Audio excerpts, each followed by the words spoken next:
have seen many cases over the last few years yourself. We looked at one stat, of course, between 2005 and 2010, that the disproportionate number of those affected by sexual abuse and violence are women of color. Can you talk about that, and how do we address the fact that so many of these cases are not being addressed publicly? They're not being talked about. They're not being reported for fear and other reasons. Yeah, thank you so much. Thank you again for having me, Mr. Martin. So I think the reason why these cases go unsupported is, Black women aren't really supported so often in our own community. We're not believed when we speak up. Some of us stay silent because we don't want to be looked at as traitors to the race, so to speak. And so a lot of us find ourselves wanting to protect the people that are choosing to use harm against us because of instances of police brutality and all of those things. And so, one of the things we know is that Black women in particular, if we do fight back, so to speak, we face higher prison sentences. And so the court doesn't believe us, our community doesn't believe us, sometimes our families don't believe us. And so we stay silent because we get the message early on that, Black women identified people's lives don't matter as much as other folks. Reverend Tracy, let me ask you this question. Zori just pointed out this supposition, which in fact is accepted by a large part of society, whether consciously or unconsciously, subconsciously, that Black women's lives and Latino women's lives matter less. What has been your experience in working on this issue in terms of addressing this issue of worth and the issue of who matters? Again, thank you so much for having me. I agree with my sister 100%. The Domestic and Sexual Violence Project at the Urban League was founded for that very reason. I was doing domestic violence and sexual assault work for a small national organization. But what we were finding over time was that there was a huge gap in services for women of color. They were the highest number of reporting to the Boston Police Department, but yet when we checked the demographics of other mainstream organizations, we realized that those women were never being served. So they were reporting, there was an initial report that took place, but then there were no follow-up services. So I think what matters most is that we find services that work for women of color. So the project at the Urban League, the Domestic and Sexual Violence Project, is a culturally specific project. It is funded by the Office on Violence Against Women, and it is funded under their culturally specific grants. And so what we endeavored to do was to create a program that would improve outcomes for African-American victims and survivors within our inner city. And in doing so, we created programming that looks like services that we need, right? So we brought African-American men and women together and we surveyed them, and we had learning communities and said, if you access services, what would those services look like? They had to be services that were provided by us because we understand the cultural norms and all of the nuances of our people. So that's exactly why the project was created, and that's why we've been doing the great work we've been doing for the last 7 years. Now, of course, there has been, some of these cases involve police responses. Some of them, again, as we've talked about, are people simply don't know about. Letitia, let me ask you, how should police deal with this issue of domestic violence? And the reason I ask that question is because obviously over the years, we've seen a police response that's resulted in actually persecuting those who have been abused. We've seen a police response where individuals, where you have, rather than de-escalating a situation, have escalated a situation. And that, of course, has been the center of much of the concern around the country in terms of the relationship between police and communities. How should police deal with domestic violence, and are they properly trained to deal with sexual violence, especially within communities of color? Well, it's the policy of most police departments around the country that incidents of domestic violence will be recognized and responded to as criminal activity. And consistent with state law, the arrest of suspect is presumed to be the preferred response to domestic violence incidents. Now, of course, in the institution of this procedure, it's understood that it will not cover every conceivable situation that may arise, and there may be a particular set of circumstances where arrest would not be the appropriate response. But when officers respond to domestic violence incidents, they take whatever steps are necessary to, or they should take whatever steps are necessary to ensure the safety of everyone on scene, including themselves. Obviously, these are very dangerous calls for officers as well as the victims, because they're characterized by a lot of anger and frustration and really intense emotions. And and as far as the victims in the dual arrests, and I think that's kind of what you were talking about. Dual arrests are strongly discouraged when it comes to domestic violence situations, because we know that it increases the danger to victims and it trivializes the seriousness of domestic abuse. Is that in general, or is that we're talking specifically about Boston and other local police departments? Are you talking about a general policy? I'm talking about a general policy, yes. Where dual arrests are strongly discouraged. We don't want to re-victimize the victim. So we do our best to identify who the dominant aggressor is when we respond to calls. That's not always possible, but in most cases it is. There are steps that are followed to determine the dominant aggressor. But if it's not possible, then a dual arrest in some cases will be made.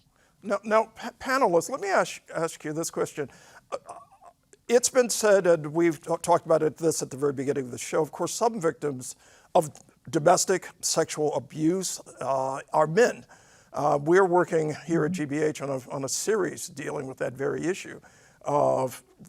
But the vast majority, of course, are women. What onus do you put on men? What do you basically try to inculcate, basically try to teach men in terms of their relationship with women to prevent sexual abuse and violence in the first place? All of you are experts, so please, let's, whoever would like to opine, please. Let's start with you, Reverend Tracy. Go ahead, Katura. Sorry. What I was going to say in regards to the SANE program, we recognize that survivors of sexual violence are the spectrum of genders. So our ultimate goal is to just provide trauma-informed care, regardless of how the survivor identifies, and we support that mission by having continuing education, yearly certifications for all of our SANEs. Reverend Tracy? Yeah, similarly, we recognize that, anyone can be a victim of violence, right? Regardless of gender, race, class. We are endeavoring to provide support for whoever needs it. And so I think that there are a lot of things that we're trying to teach around the education of men.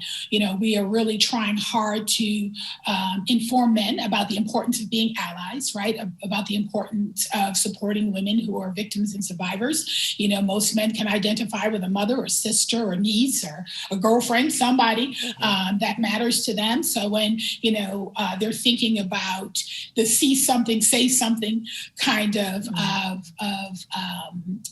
what we hope people will do, I think it just makes sense that we include men in this work.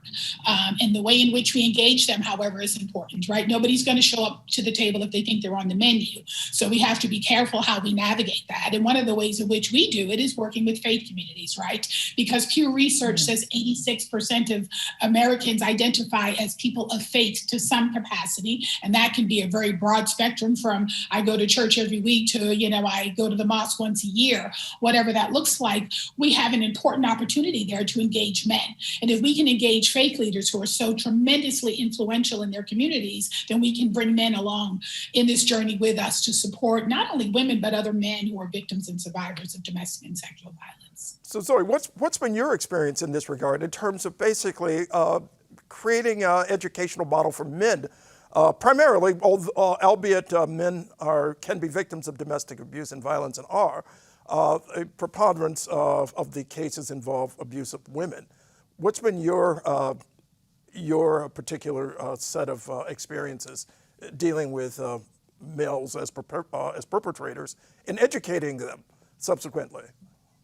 Yeah, that's such a great question. So for the past 20 years or so, I've been working with an organization called A Call to Men, and they do work specifically on gender socialization. And one of the things that Tony and Ted, they're the founders, Ted Bunch and Tony Porter, and one of the things that they say in their conversations is that if you only have this amount of men that are creating the violence, right? But how is it that they're able to do so much harm with all of these other men that are not violent? And so their work is really with the larger group of men, which people used to call bystanders, but now some of us say upstanders, right? Because we don't want people to stand by, we want people to stand by, right? So their work is really on gender socialization, male gender socialization. And I think it's great, the way socialization works, the way it's the same way oppression works, sexism, et cetera. Men mostly listen to men. And so we could see it in the conferences that we've done with them, where I might get up and I might be saying something, and even women as well. Women listen to men and men listen to men. That's the way socialization works. And so I might say something, and then the minute I turn it over to Tony or Ted, it's like, we call it delighted attention. It's like everybody stands up, everybody listens, right? And so they do a lot of talk about how we are socialized, because men don't just transmit culture, women transmit culture too. And so much of this has to do with how people are raised. One of the things we know is that abuse is linked to rigid gender roles and rigid gender stereotypes. And so they do the work to help us think about how we're socialized so that we can think differently. In other words, it's hypermachismo that we've seen, sadly, exhibited in music as well as in other ways in which people are inculcated. Letitia, I realize that you are now retired, but how basically do you believe the police departments could use more resources to address issues of sexual abuse? I ask this question, of course, in the context of Biden, President Biden now asking for expanded funding to deal with sexual abuse, of violence, protection of women, some of that which would go to programs run by police departments. How would that money be used, or should be used effectively in your view?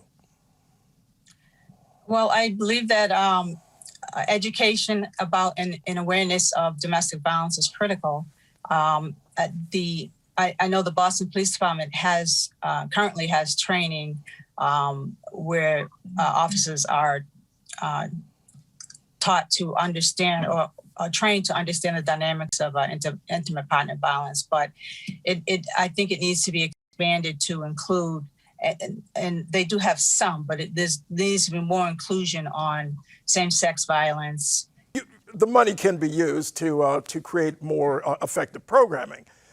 Yes. And what's lacking now? And I could ask other members of our panel too. What do you think is lacking at the moment in terms of official responses? We have responses from the Urban League, for example. We have various nonprofit organizations addressing this. There seems to be a disconnect, however, when you have police departments dealing with this issue. What has been your experience? I don't think that's just a presumption on my part. I think we've seen that statistically, that there's been an uneven sort of response to sexual abuse and violence. Qatar, what has been your experience in that regard?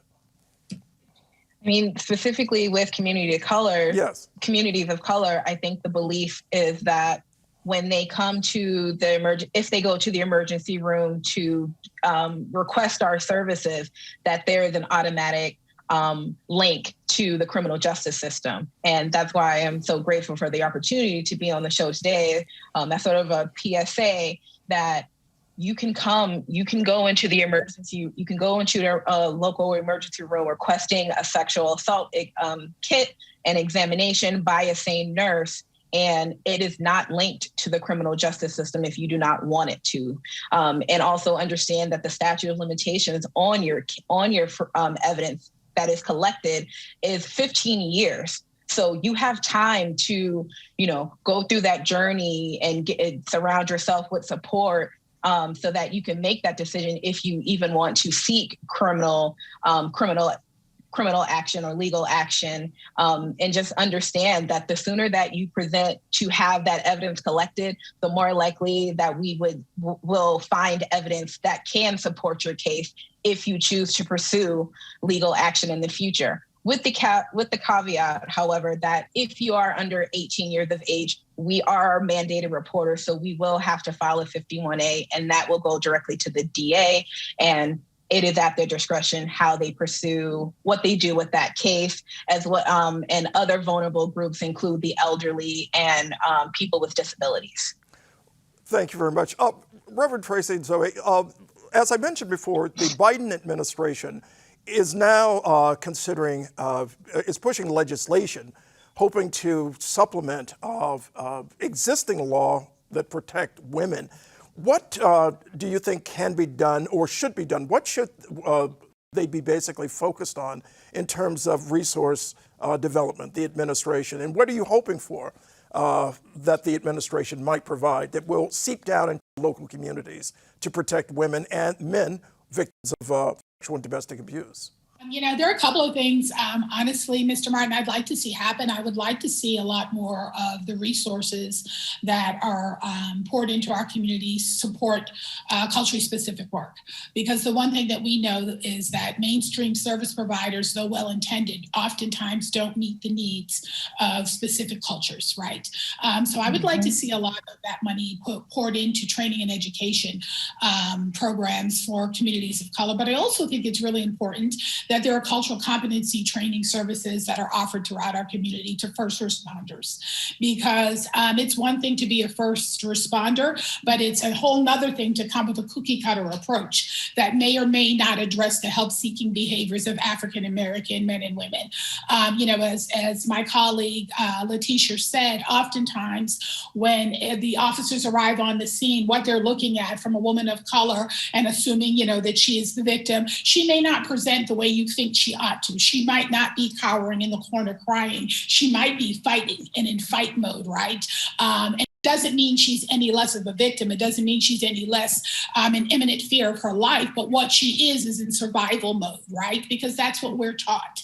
And that's how we are, as women of color, that's how we are oftentimes stereotyped as being angry Black women. I've been in plenty of courtrooms across the Commonwealth with victims and survivors who are being told by a judge that they need to express that they are in imminent fear for their lives. And when the victim looks at the judge and says, I'm not afraid of him, but there is a knife under my pillow case and a bat beside my bed. Well, that is imminent fear. But if you don't understand the culture or the language, that's not what you're hearing. It's 100% what I'm hearing. And I'm sitting on my hands, or I'm sitting with my student attorneys from Northeastern trying so hard not to intervene and say, that is imminent fear, So I would like to see, I've had the opportunity to address the California Judicial Council, 350 judges, to talk about cultural relativeness and cultural sensitivity. I've had the chance to present to the White House. I've been in so many spaces and places, but there's so much work yet still to be done.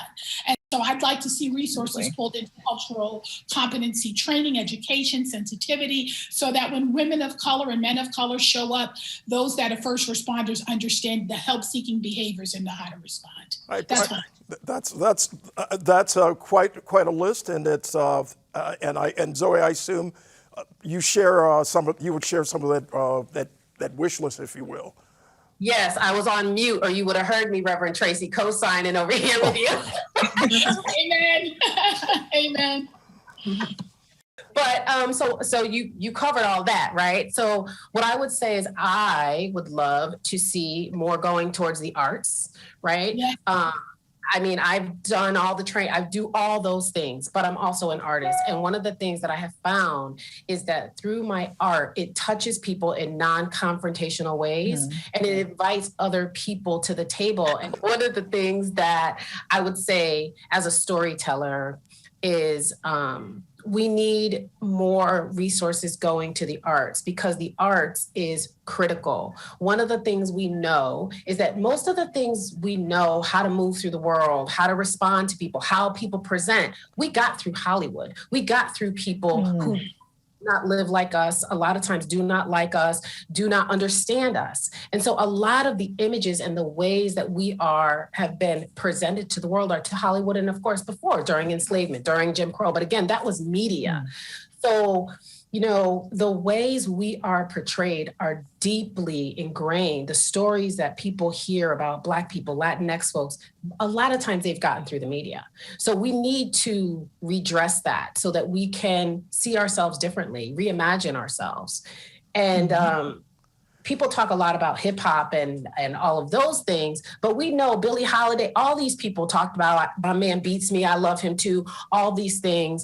So well, yes, you're right. There's a focus on hip hop, but of course, this spreads across all musical forms where you see misogyny, like front and center, because quite often it sells. Look, I want to thank all of you, and I'm just wondering within the next minute, and that's all we have, if you could just sum up in a sentence, what do you like to see happen in terms of the focus on sexual and domestic violence in the Commonwealth of Massachusetts? Reverend Tracy, please. Again, Mr. Martin, I would say let's pour our resources in where they're needed. I co-signed my sister's comments about the arts and how important they are to us and for us. And I would also say in the education of faith communities, because we know the faith community is really large in African American and Latinx communities. It is the center of who we are. So I would say pour more resources also into training and educating faith leaders so that they too can become first responders and part of the larger coordinated community response. And that way that victim is getting wraparound services and everybody they encounter is saying the same thing to them about the importance of their safety above all else. Thank you, Reverend. I appreciate it. This has been an important topic, but this is the end of our broadcast and the end of our show. Thanks to all of our guests, and I'd like to thank you for joining us. Stay with us as we continue our conversation on Facebook and Twitter.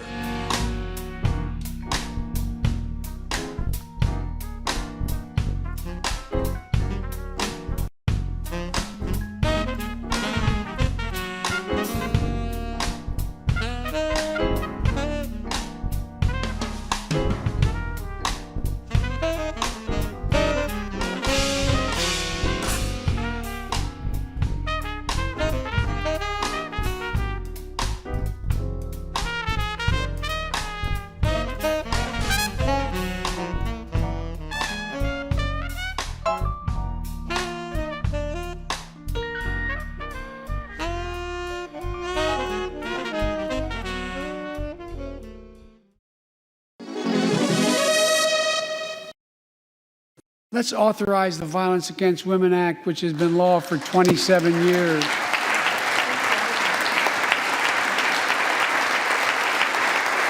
"27 years ago, I wrote it. It'll close the act that has to be authorized now, will close the boyfriend loophole to keep guns out of the hands of abusers. The court order said this is an abuser. You can't own a gun. It's to close that loophole that existed. It's estimated that 50 women are shot and killed by an intimate partner every month in America. That, of course, was President Biden during his address to Congress, urging them to reauthorize the Violence Against Women's Act. We are on Facebook and Twitter with our post show, continuing our discussion on domestic abuse and sexual violence during COVID. And you have to ask the question that if you had a loophole this huge, this large, were we really serious as a nation in dealing with domestic and sexual violence in the first place? I mean, the loophole is massive. And so I'm asking our guest if you would address this issue. It's not just this loophole, it's also a question of resources. And we've talked about some of that. And so I'm wondering, if you could pick up where the president basically left off in talking about unexplored, or rather porous areas within legislation or law that has allowed domestic abusers to abuse in numbers that are still extraordinary.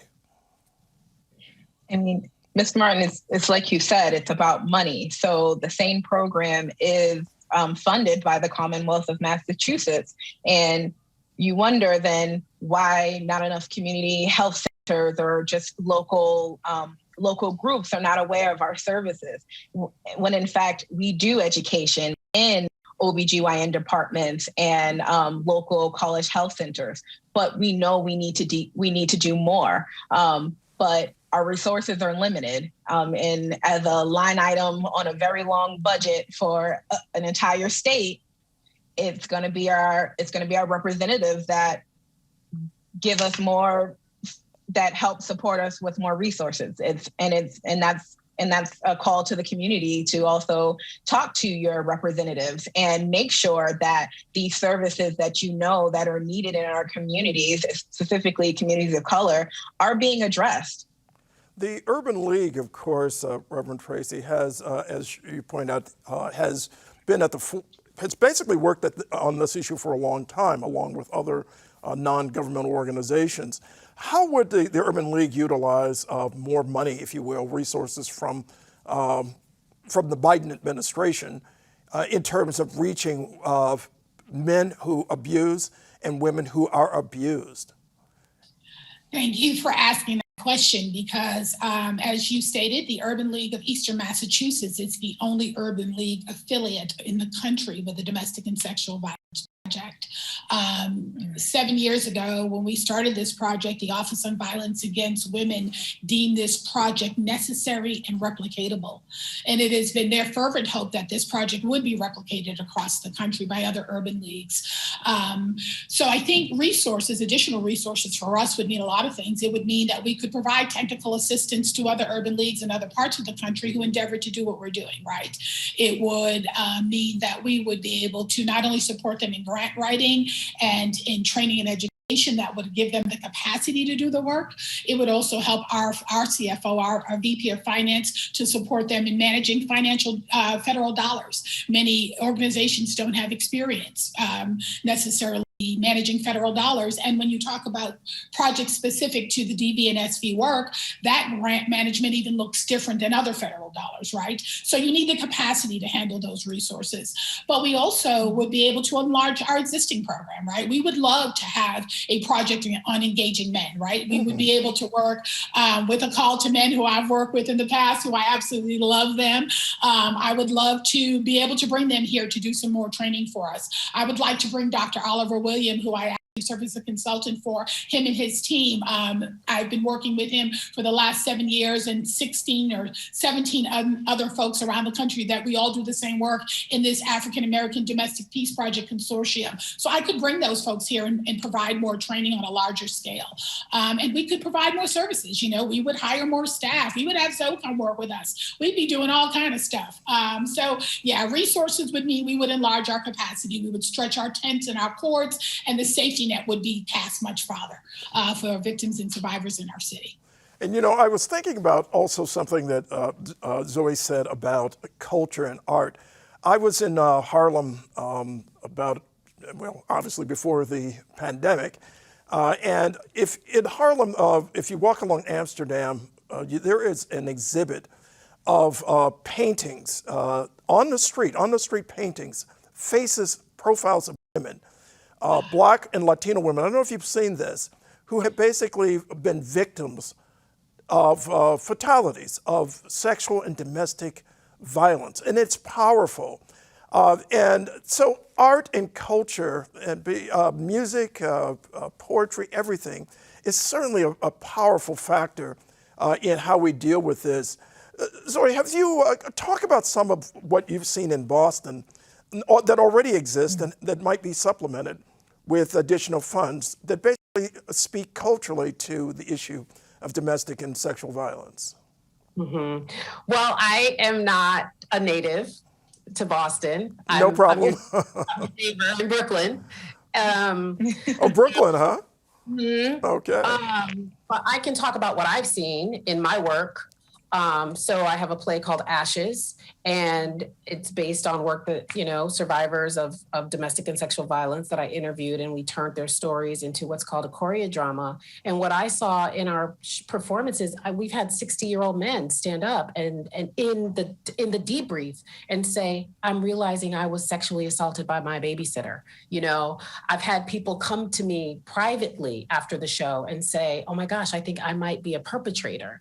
And so the art just speaks to people in so many different ways. Even if you look at the work of Eve Ensler, the vagina monologues, art just does something to people. It just opens people up in a different way. And it healed me as a survivor of both domestic and sexual violence. I started this through my poetry. I couldn't talk to people, but I could write it down. And so, I just think that the arts is just overlooked in the mainstream for what it has the possibilities to do. Indeed, as far as indeed. Now, of course, we also know that sexual violence is not the only type of horror that occurs within some households. Reverend Tracy, can you talk about, and now ask our other panelists to also opine, the other types of abuse that occurs within households that perhaps are not addressed as forthrightly in the sense of actually talking about it, as sexual abuse? Well, there are many other forms of abuse, spiritual, financial, psychological, emotional, verbal. Most oftentimes we understand physical and sexual most clearly.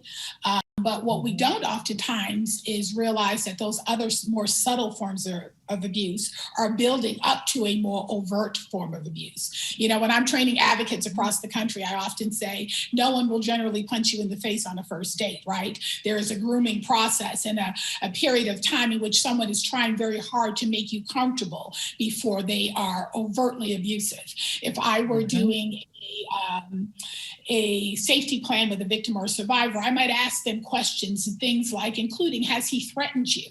Which might seem not so important, but in reality, that threat is really a rehearsal for what is to come. So oftentimes I would say, well, what has he threatened? Because that's what we need to be concerned about, right? We need to be concerned about what he's threatened, because that's what he's building up to. And so I think that, there are a lot of things that happen in homes. But you know what, if you grow up in most homes of color, you grow up with the understanding that what happens in this house stays in this house. And unfortunately, it is that kind of communication or lack thereof that causes the abuse to work so well in African-American and Latinx communities, and not just in households, but also in church houses, right? My colleagues and I coined the phrase the holy hush, because domestic and sexual violence is the one secret everybody will keep in the church. We won't keep any of your other business secret, but we'll keep that secret because so oftentimes nobody wants to confront an abuser. So, I say that to say that there's a lot of work we still need to do. We could all do this until, we're old women in wheelchairs, and it still wouldn't satisfy all that needs to happen in our community. So, but I'm excited that we're here having a conversation. Every step of the way, I say this is a marathon, it's not a sprint. We've got a lot of work to do, but we're always chipping away at it and bringing information. So thank you again to all of you for the work you do, but to Basic Black for giving us this platform. Oh, thank you. Absolutely. And Katora, one thing that, of course, many folks talk about are warning signs, warning signals.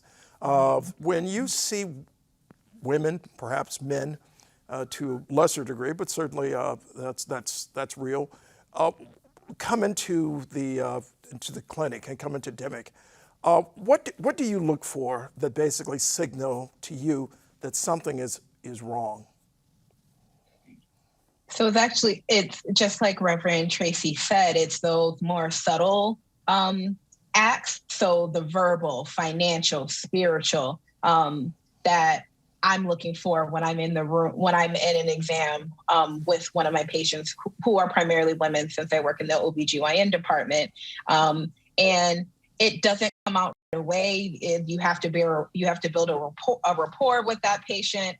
And I think it does take training. I'm fortunate at being specially trained as a sexual assault nurse examiner that I do have that additional training. So when I am having a conversation with my patients and they say something that just doesn't sound right, like oh, my partner made me feel guilty about a decision that they made, especially when it's around their own body or their own health. That for me is an alarm bell to like, let me pay a little bit more attention to this patient and dig a little bit deeper. Cause it's like Reverend Tracy said, like, they're not going to punch you on the first date. So it's a buildup. And that is primarily what I see in the community. You mentioned, both of you mentioned financial abuse. I don't think this is something most folks would think about but you can also see why it would be a powerful punch, if you will. Mm-hmm. Not physical, not sexual, but it's a powerful punch when, especially when you're dealing with so many women of color who don't have means. And even if you did, you could see the financial issue being held as a form of extortion within relationships. Zoe, I assume that that's something you've also seen as you've surveyed this landscape. Yeah, absolutely. I mean, whether it's, the person who's choosing to use harm, being in total control of the finances. And so where can the survivor go if she or he doesn't even have access to bank accounts, if they don't even know the bank accounts? There could be secret accounts. And again, I'm so happy that you brought up the financial pieces, because these are things that we just don't look at. And then also, of course, there are people who also, engage in substance abuse. They engage in sex work, and their abusive partner can, actually force them to go out and do that work, And so there's lots and lots of education that the general public needs about what domestic and sexual violence actually looks like. You actually raised something that I was going to ask each of you to elaborate on. As you may know, I've done a lot of work here at GBH on human trafficking. And can you connect the dots between sexual abuse and domestic violence and these other forms of abuse, these other forms of trauma, and human traffickings of women of color, primarily Black and Latino women? Couture, if you could start. And of course, there are Asian women who are also abused, as well as Native American women, white women. Absolutely. What we're finding is that the women of color who are engaging in sex trafficking, they're falling through the gaps, because as we already discussed earlier, just that the stereotypes around women of color, particularly Black and Latino women, about being the strong woman or the angry Black woman, or just this idea that we can't be victims. And I think that just perpetuates that misinformation. And unfortunately, the larger part of victims in sex trafficking are women of color. And you see a direct link, Reverend Tracy, between the abuse and trauma suffered by these women and perhaps them being prostituted. Oh, absolutely, I do, Mr. Martin. When you think about people who are victims of trauma, what ends up happening is that anything that doesn't heal, that's not properly addressed, creates for an individual the propensity to be a victim of trauma again. And so, if you broke your leg and never had it set, never went through all the proper channels to heal it, and, perhaps physical therapy, that break, though it may heal on its own, will always leave a place or a space of sensitivity and the likelihood that you will re-traumatize it again. And that's oftentimes what happens is that very oftentimes victims and survivors, when we sit down with them and have conversations, we find out that they have lived and existed under layers of trauma, but they've existed under trauma they've never been able to talk about. If God forbid your mother dies, she only dies one time. But for victims of domestic and sexual violence and human trafficking and other forms of trauma, they live under multiple layers of trauma, so that they never really have a chance to come up for air and recover, right? So they are always in survivor mode. And so therefore, everything that happens to them subsequent to that initial trauma for them just becomes almost something that they they not only do they experience it as being their normal, but they don't know how to find their way out of that. And so when your mother dies, somebody shows up at your house with the macaroni and cheese and the chicken and the baked pies, and we nurture you and take care of you. I'll pick up the kids from school and I'll drive them and all that stuff. They don't get that. They have to keep silent about what's happening to them, and nobody shows up to support them because everything that's happening to them is a secret. And so, that is one of the frustrations, I will say, of this work, is that oftentimes when we look at our judicial system, there's so much frustration over the ways in which victims of human trafficking, sex trafficking are handled, because nobody goes back and looks at the trauma that got them there, right? Nobody goes back and examines all the things that happened before this moment that may have gotten them to this place, and that maybe if we'd healed some other things along the way, we could have done something different if we'd intervened sooner. So, yeah, again, so much work to be done. And we're putting a graphic up here right now. We want you to give a call to the resources that we provided on this program. Write these numbers down. Basically, don't be silent. Don't whisper, as Reverend Tracy here says. Say it out loud. Get the help that you need, and also the help that others need. These are the resources for survivors. And finally, with our panelists, let me ask you also if you take a minute to talk about some of the resources that you provide, starting with you, Keturah. So as a sexual assault nurse examiner, as I mentioned earlier, a survivor of sexual assault or sexual violence can present to, there are actually 7 local emergency rooms in the greater Boston area that include Newton Wellesley Hospital and Cambridge Hospital. All of these can be found on the mass.gov website, where you can come in and have a trauma-informed forensic medical exam, as well as evidence collection. What we also provide are prophylactic treatment for sexually transmitted infections, as well as HIV. And so what that means is, regardless if we know that you have an infection or not, we provide the medication to prevent. And I think that's important, as well as emergency contraception for the prevention of unplanned pregnancy. Zoe? So my organization is called Soul Requirements, and it's broken up into 3 parts: educate, inspire, and entertain. And through the education piece, I do domestic violence training, sexual assault trainings, childhood sexual assault. I also do racial equity trainings for domestic violence shelters, domestic violence coalitions, et cetera. And through the inspire aspect, I actually am a healer. So I do hands-on healing with people, whether it's Reiki, meditation. I do healing retreats for survivors of domestic and sexual violence. And then through the entertain piece, that is where I have my plays such as Ashes. I also have a book called From Ashes to Angel's Dust, A Journey Through Womanhood, where I actually interview survivors of domestic and sexual violence, all of whom are women of color. And there are resources in there. There are healing techniques and hotlines and all of those things. So those are just some of the resources that you can find. I'm hoping that after the pandemic, perhaps your play will be, we could actually see it. You think that might happen?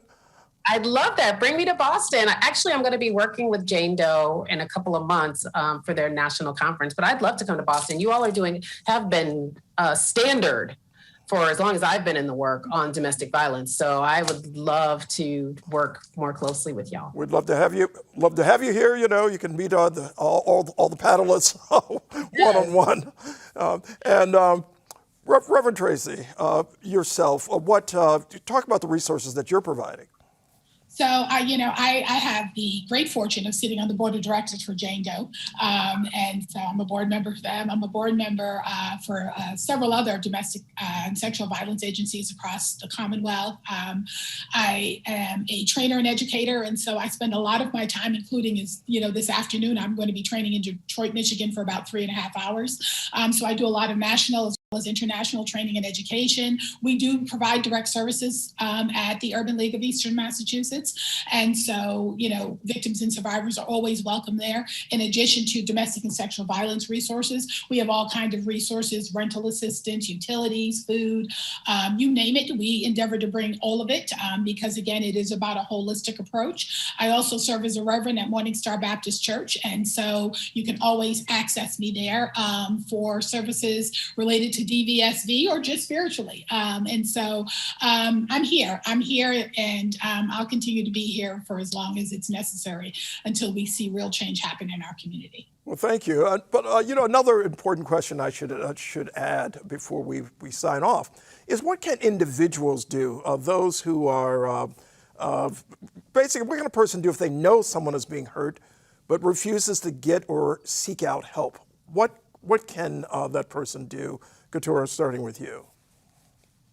Well, what I will first say is be present, be there for that person, because I'm sure they're already feeling isolated and that they have no one to turn to. So the last thing you want to do is to be another person that turns your shoulder to them or doesn't give them the ear. And just be there, because more than likely at some point they will be ready to seek help. And that timeline shortens by knowing that they have someone there who will support them and will not judge them and will, like I said, just be a presence. And I just wanted to go back to what we were speaking earlier. I was covering over the Boston area, but the same program is for the Commonwealth of Massachusetts. We cover 6 regions, we have over 150